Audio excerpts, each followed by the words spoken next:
Hello viewers, I am Deepika of maths teacher. Online study with Deepika में आपका स्वागत है। आज मैं आपको polynomials NCERT math class 10th chapter 2 polynomials का इंट्रोडक्शन देने जा रही हूँ।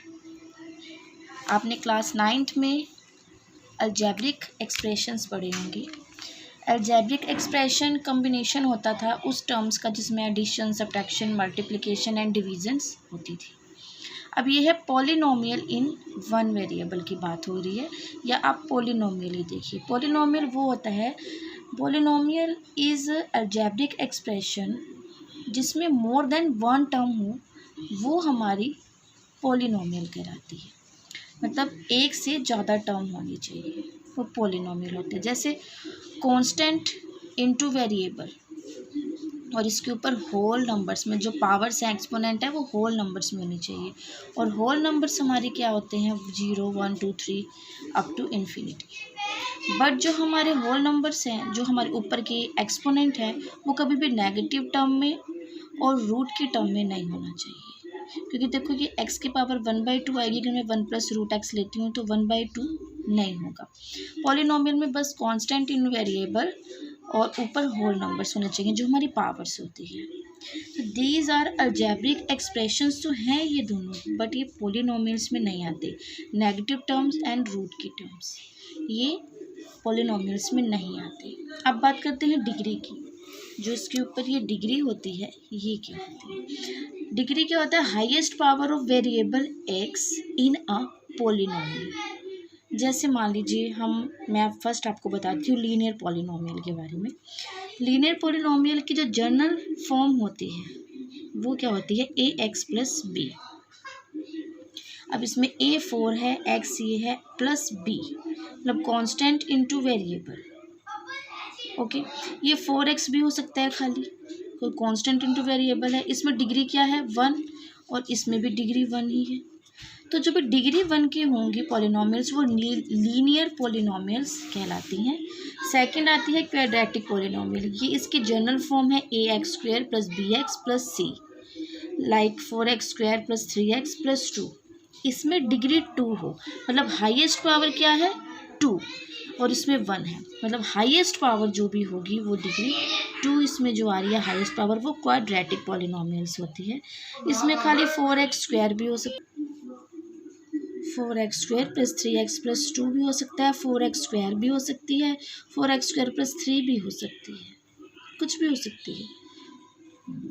उसके बाद देखिए क्यूबिक पॉलिनोमियल। क्यूबिक पॉलिनोमियल में इसकी जनरल फॉर्म है ax³ + bx² + cx + d। ये डिग्री 3 है, मतलब इसकी हाईएस्ट डिग्री 3 है, 3, 2, 1 में 3, तो इसके डिग्री 3 पॉलिनोमियल्स हमारे क्यूबिक पॉलिनोमियल्स होते हैं। The general form of linear polynomial is ax + b, a ≠ 0। ये a हमारा कभी भी 0 नहीं होना चाहिए। अगर a 0 हुआ, सपोज मैं अगर ये a 0 ले लेती हूँ, तो ये पूरी टर्म ही 0 बन गई, खाली b का क्या करेंगे? इसलिए a ≠ 0। The general form of quadratic polynomial is ax² + bx + c।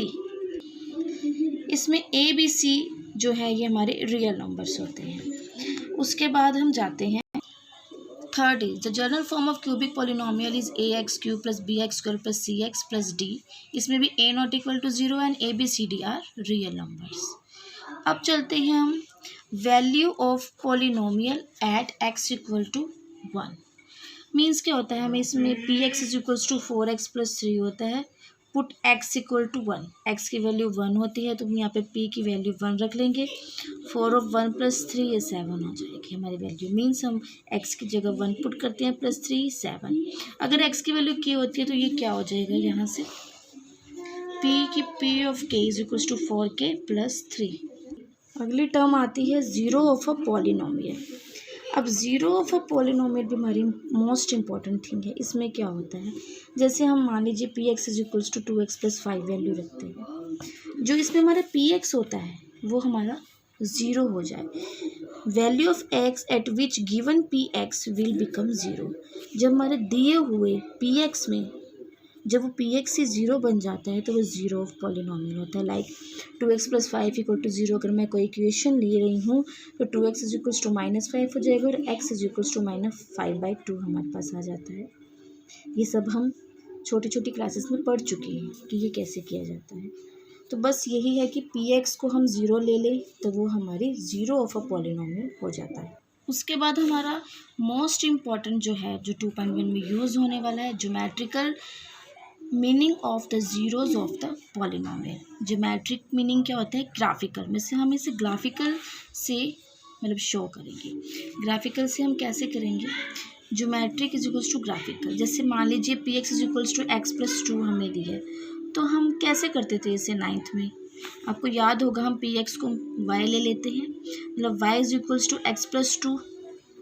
X और वाई के जब हमने एक्स पुट किया है यहाँ पर, जब देखिए हम x0 पुट करेंगे तो हमें y2 मिल जाएगा। x0 यही चीज़ यहाँ पे हम करते हैं, x0 y2। फिर x-2 अगर हम पुट करते हैं तो हमारे पास y0 आ जाता है। ये हमने किया है। तो जब हम इससे ग्राफिकल करते थे, जब हम ग्राफ बनाते थे, आप देखिए ये x डैश होता है, y डैश होता है, हम इस पर प्लॉट करते हैं तो ये -0,2 आ जाता है। 0,2 और -2,0 ये हमारे आ जाते थे। तो हम इसे कैसे प्लॉट करते थे? इससे 0,2 एंड -2,0, फिर हम इसे ऐसे ज्वाइन करते थे, यही हमारा आता था। इसमें क्या होता था हमारे पास, जो हमारा ये पी एक्स है वो हमारा वाई है, मतलब वाई हमारा यहाँ पी एक्स है, वाई हमारा पी एक्स है, और ये क्या आ जाती है हमारे पास वेरिएबल्स एक्स, और हमारे पास पी एक्स आ गया 0। यही ज़ीरो ऑफ द पॉलिनोमियल इसमें हम करेंगे। अलजेब्रिक मेथड तो यही होता है, P X is equals to X plus 2, मतलब पी एक्स 0 आ गया, X plus 2, X is equals to -2। ये ज़ीरोज़ ऑफ द पॉलिनोमियल्स है। उसके बाद zeros of polynomial X in geometric meaning is X coordinate of point at which graph of P X cuts axis. अब इसमें हम क्या देख रहे हैं कि हमारा जो ग्राफ है वो एक्स एक्सिस पे ही कट हो रहा है, एक्स एक्सिस पे, ये भी एक्स एक्सिस पे कट हो रहा है हमारे पास। तो जब भी हमारे पास एक्स एक्सिस पे लाइंस कट होती हैं तो वो हमारे जीरो ऑफ द पॉलिनोमियल्स होते हैं। जीरोज़ ऑफ द पॉलिनोमियल होती है क्योंकि वो कट्स करती हैं एक्स एक्सिस पे। जब हम जीरोज़ ऑफ पॉलिनोमियल्स लेंगे तब ये एक्सरसाइज 2.1 में यही है। बस हमें यही बताना है कि जब भी हमारे पास वेरिएबल्स एक्स एक्सिस पर कट होता है तो वो जीरोज़ ऑफ पॉलिनोमियल्स हो जाता है। That is X is equals to -2। कुछ टर्म हमारे पास पैराबोला टर्म्स होती हैं, जैसे यू की शेप में आए, अपवर्ड एंड डाउनवर्ड्स हमारे अगर ग्राफ में शेप्स बनती हैं तो वो पैराबोला शेप्स कहलाती हैं। These are called parabola shapes. ये पैराबोला शेप्स हमारे तभी बनती हैं जब अगर ग्राफ में ये शेप्स आ जाती हैं अपवर्ड डाउनवर्ड में, मीन्स ये क्वाड्रेटिक पॉलिनोमियल्स में ज़्यादातर आती हैं। क्वाड्रेटिक पॉलिनोमियल्स में ये शेप आती हैं या तो 2 होंगी, 2 शेप्स आती हैं, या फिर 0 भी हो सकती हैं। अगर ऐसी शेप्स हैं तो पैराबोला शेप्स कहलाते हैं। These curves are called parabolas. ये कर्व शेप्स उन्हें बोला जाता है। अब मैं आपको एक्सरसाइज 2.1 से रिलेटेड एग्जांपल्स करवाने जा रही हूँ। देखिए अभी हमारे पास ग्राफिकल पिक्चर है, इसमें क्या है, एक्स एक्सिस में कितने पॉइंट्स कट हो रहे हैं, मतलब इस एक्स लाइन पर, एक्स एक्सिस पर कितने कट हो रहे हैं, इस 1 पॉइंट। तो this is 1 zeros of the polynomial. अब इस शेप में देखिए हमारे पास एक्स एक्सिस में कितने कट हो रहे हैं पॉइंट्स, 1 एंड 2 जीरोज़ आ जाते हैं। सिमिलरली ये आ गया 1 2 3 जीरोज़ ऑफ द पॉलिनोमियल। ये 1 जीरोज़, इसमें भी 1 जीरो, क्योंकि यहाँ तो टच हो ही रही है एक्स एक्सिस पर, तो ये 1 जीरो आ गई। ये 4 जीरोज़, 1 2 3 4। अब देखिए हम एक्सरसाइज 2.1 का फर्स्ट क्वेश्चन है, the graph of y is equals to P X are given below. ये सब एक्स एक्सिस पर ही मतलब पॉइंट्स कट हो रहे हैं। For some polynomials P X find the number of zeros of P X. अब इसमें हम क्या देखते हैं कि कोई लाइन जो है एक्स एक्सिस पर कट नहीं हो रही है फर्स्ट पॉइंट पे। From the graph it is clear that it does not meet X axis at any point.